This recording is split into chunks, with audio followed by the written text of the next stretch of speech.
नमस्कार बच्चा पार्टी। आज का क्लास बहुत ही ज्यादा इम्पोर्टेंट है आप सभी बच्चों के लिए, क्योंकि आज के क्लास में हम लोग पढ़ने वाले हैं क्लास 12th बायोलॉजी का 35 मोस्ट VVI ऑब्जेक्टिव क्वेश्चन। ये सारे प्रश्न आपके बोर्ड परीक्षा के लिए बहुत ही ज्यादा इम्पोर्टेंट है। तो प्यारे बच्चों, आज के क्लास को आप सभी बिल्कुल ध्यान से देखिएगा और आज के क्लास में दिए जाने वाले सारे प्रश्नों को आप लोग अच्छे से याद भी कर लीजिएगा, क्योंकि ये सारे प्रश्न आपके बोर्ड परीक्षा में लगातार पूछे गए हैं। ओके जी, तो चलिए फिर क्लास को स्टार्ट करते हैं। सारे बच्चे हमारे साथ चैट सेक्शन में आंसर भी लगाते चलिएगा, जिससे कि आपको पता चले कि इस 35 ऑब्जेक्टिव में आपको पहले से कितना याद है, यानी कि आप पहले से कितना जानते हो। ओके, तो चलिए फिर क्लास को स्टार्ट करते हैं। फर्स्ट नंबर सवाल ये रहा आपके सामने, इसका आंसर सभी बच्चे लगाएंगे। देखो पहला नंबर सवाल क्या करा बताते चलो सभी बच्चे आंसर को देखो। कॉपर टी का कार्य क्या है बता दो आप लोग। कॉपर टी जो होता है उसका कार्य क्या होता है? युग्मनज निर्माण को रोकना,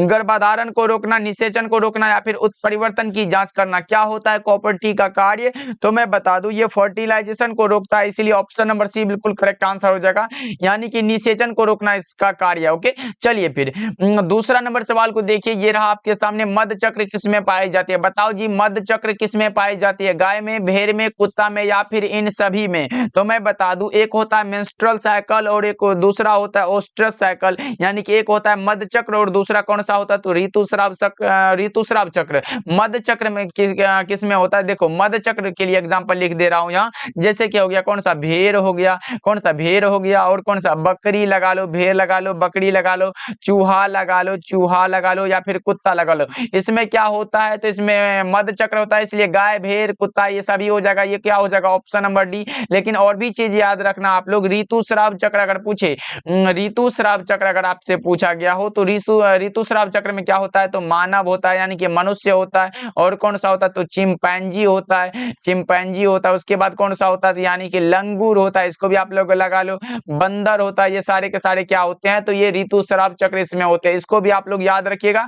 ये सारे अगर आपके बोर्ड एग्जाम में आए तो आप लोग गलत करके मत आना। ओके, चलिए दूसरा नंबर सवाल देखिए। तीसरा नंबर सवाल देखिए क्या करा, इनमें किसे बंगाल का आतंक कहा गया? बंगाल का यानी कि टेरर ऑफ बंगाल किसे कहा गया है बता दो आप लोग फटाफट से। ये बहुत ही आसान है लेकिन बहुत ही इंपॉर्टेंट क्वेश्चन है ये आपके सामने। इनमें किसे बंगाल का आतंक कहा गया है? तो यह कहा गया है जलकुंभी को। ऑप्शन नंबर बी आपका सही जवाब हो जाएगा। ऑप्शन बी जितने भी बच्चे लगाए हुए हैं उसका राइट आंसर हो जाएगा, और सभी बच्चे आंसर को लगाते चलिए।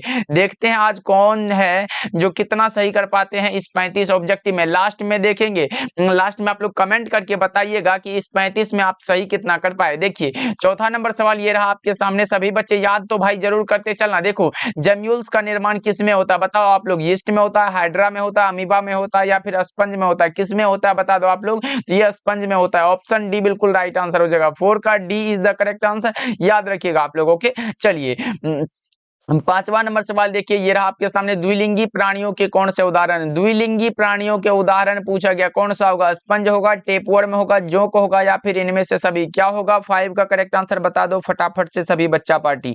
5 का करेक्ट आंसर क्या होगा? तो यह हो जाएगा स्पंज भी होता है, स्पंज भी होता है, जोंक भी होता है और टेपवर्म भी होता है, इसलिए ऑल ऑफ दीज हो जाएगा। ऑल ऑफ दीज जितने भी बच्चे लगाए हुए हैं उसका करेक्ट आंसर हो जाएगा। कौन सा लगाए हैं? तो इनमें से सभी करेक्ट आंसर हो जाएगा। चलिए 6 नंबर सवाल देखिए क्या करा है, निम्नलिखित में से कौन सा जंतु उभयलिंगी नहीं है? अब पूछा गया निम्नलिखित में कौन सा है जो उभयलिंगी नहीं है? तो जोंक तो है भाई, केंचुआ भी है और फीता कृमि भी उभयलिंगी है, लेकिन नहीं जो है वो है हमारा घरेलू मक्खी, इसलिए ऑप्शन नंबर डी आपका सही विकल्प हो जाएगा। ओके, चलिए 6 का डी जितने भी बच्चे लगा रहे हो सही जवाब हो जाएगा। फटाफट से आप लोग आंसर लगाते चलो।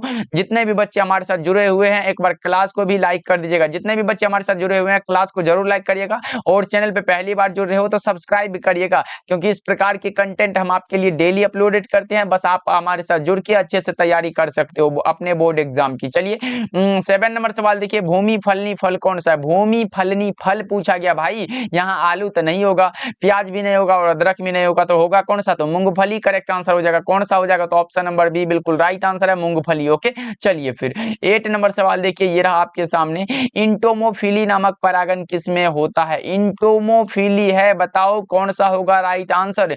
इंटोमोफिली नामक परागण किसके द्वारा होता है? बता दो 8 का करेक्ट आंसर क्या होगा? 8 का करेक्ट आंसर क्या होगा? यह होता है किसमें? यह होता है चिड़िया में भी तो नहीं होता, चमगादड़, ये हवा, ये कीड़ा के द्वारा होता है भाई, कीट के द्वारा होता है। जैसे कि एग्जांपल में ले तितली ले लो, तो तितली यहाँ पे लिखो, तितली, तितली हो गया। और कौन सा होगा? तो मक्खी भी ले लो, मक्खी हो गया।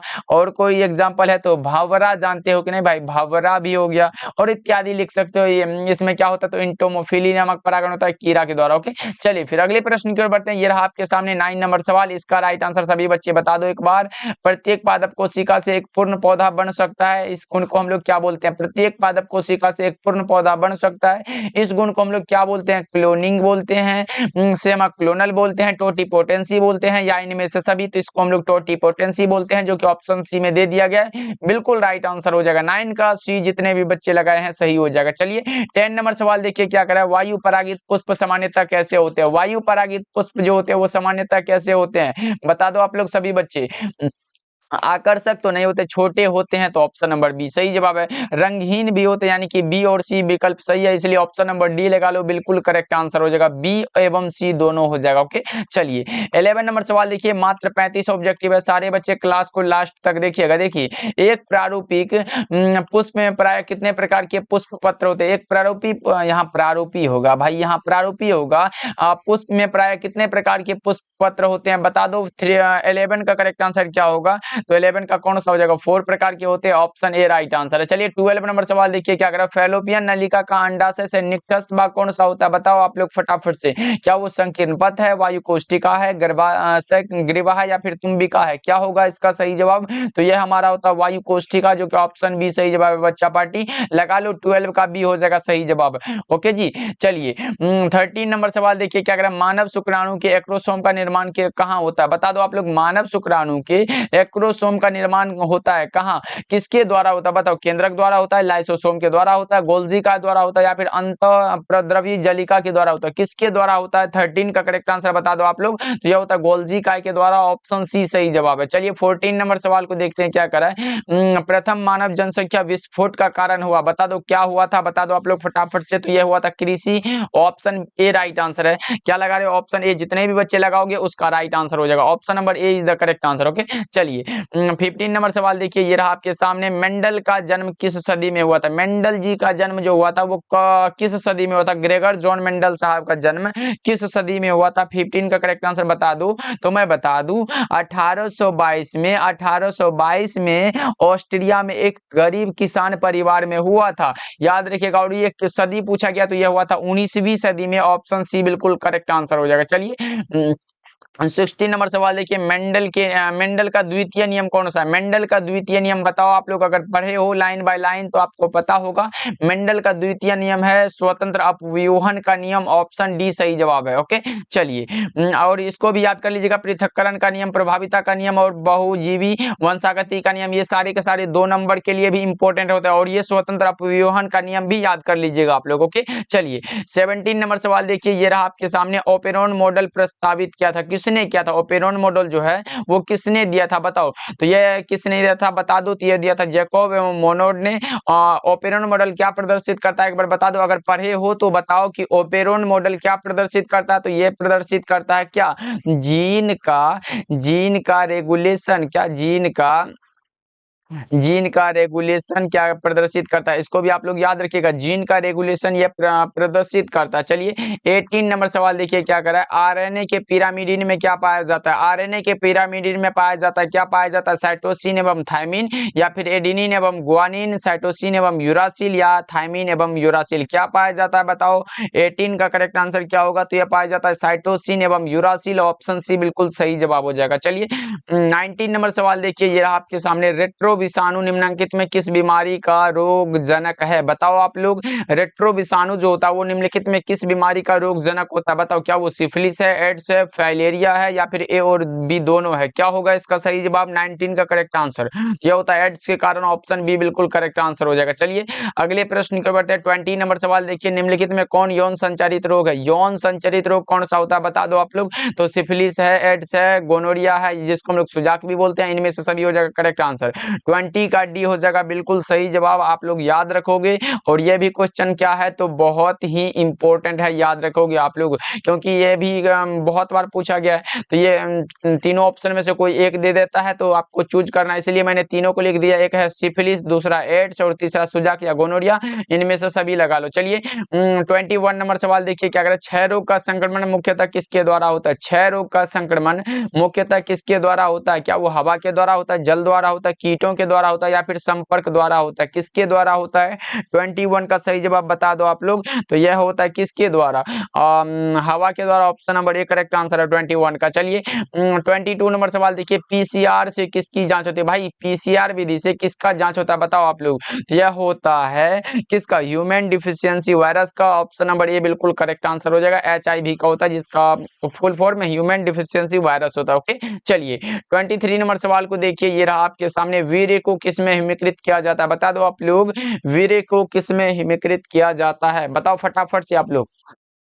क्या वो जल में किया जाता है, सामान्य रेफ्रिजरेटर में किया जाता है, तरल नाइट्रोजन में किया जाता है? इनमें किसी में नहीं, किस में किया जाता है बताओ आप लोग। तो ये किया जाता है तरल नाइट्रोजन में। ऑप्शन नंबर सी क्या हो जाएगा? तो बिल्कुल सही जवाब हो जाएगा। चलिए 24 नंबर सवाल देखिए, ये रहा आपके सामने, ताइचुंग इनमें से किसकी किस्म है? ताइचुंग जो है इनमें से किसकी किस्म है बता दो आप लोग। धान की है, गेहूं की है, मक्का की है या फिर ईख की है?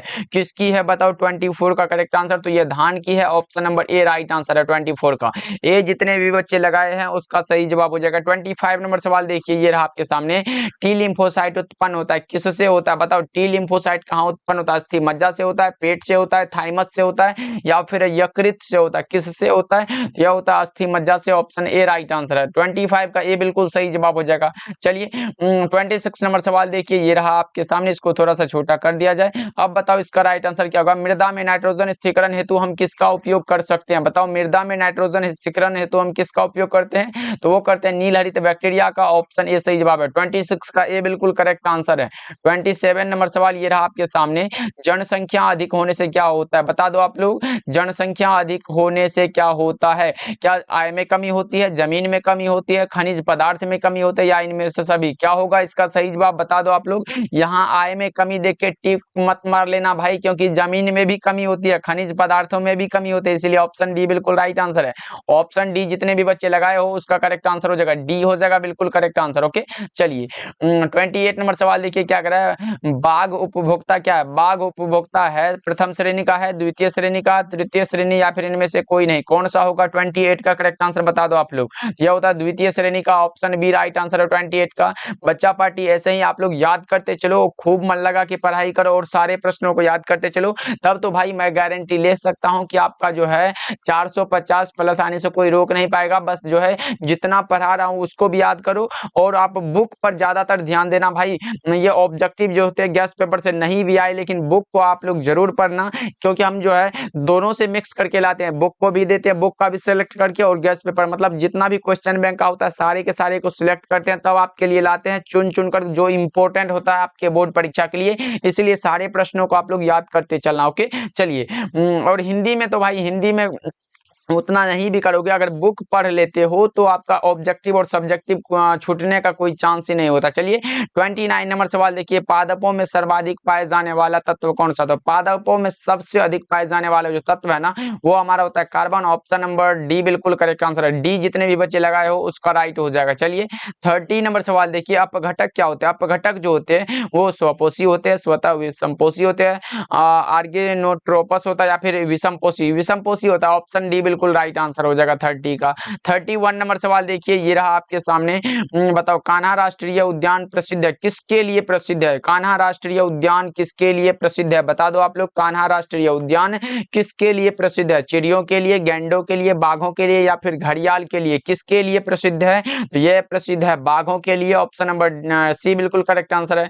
अब पूछो कि सर ये है कहाँ? तो यह है एमपी में यानी कि मध्य प्रदेश में। चलिए 32 नंबर सवाल देखिए, निम्नलिखित में कौन संकर संकटग्रस्त स्पीसीज है? निम्नलिखित में कौन सा है जो संकटग्रस्त स्पीसीज है? क्या वो अमरबेल है या फिर लेंटाना है या फिर नेपेंथिस है या इनमें से सभी? क्या होगा 32 का करेक्ट आंसर बताओ। तो ये नेपेंथिस है, ऑप्शन सी बिल्कुल करेक्ट आंसर है। ओके चलिए 33 नंबर सवाल देखिए, डोडो क्या है? डोडो जो है वो क्या है? विलुप्त प्रजाति है, संकटग्रस्त प्रजाति है, आपत्तिग्रस्त प्रजाति है या इनमें से कोई नहीं?